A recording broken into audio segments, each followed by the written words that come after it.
Hey there, guys. Welcome back. So, if you need to, cancel a Western Union money transfer, guys, don't worry. I have got you covered. So, in this tutorial, I will actually walk you through how to cancel a transfer online in just a few steps. So, let's dive right in, guys. So, first things first, what you're going to do is, check your transfer eligibility. So, you want to first make sure that your transfer has not been picked up yet, okay? You can only cancel transfers that are still in a progress. So what you want to do basically now that you have confirmed that, you want to log into your Western Union account. So you want to open the Western Union website or app and then just sign in with your credentials to access your recent transactions.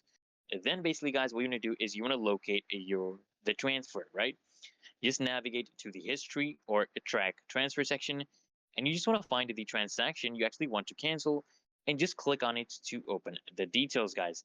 And then after you do this, what you want to do is you want to select, cancel transfer, and if eligible, basically, what you're going to be doing is you're going to be seeing if you're eligible, you're going to be seeing a cancel transfer option. What you're going to do is just click on it and follow the on-screen instructions to confirm your cancellation, guys. And after this, basically, guys, you want to receive your refund. So refunds actually get processed back to your original payment method, and this can take 5 to 7 business days, depending on your bank or your payment provider, guys. And if you face any issues, what you can do is you can just contact Western Union's customer support for assistance, and that's how, guys, you cancel a Western Union online transfer. And guys, if this tutorial helped you out, guys, don't forget to hit that like button and subscribe for more helpful tips. And I'll see you guys in the next one.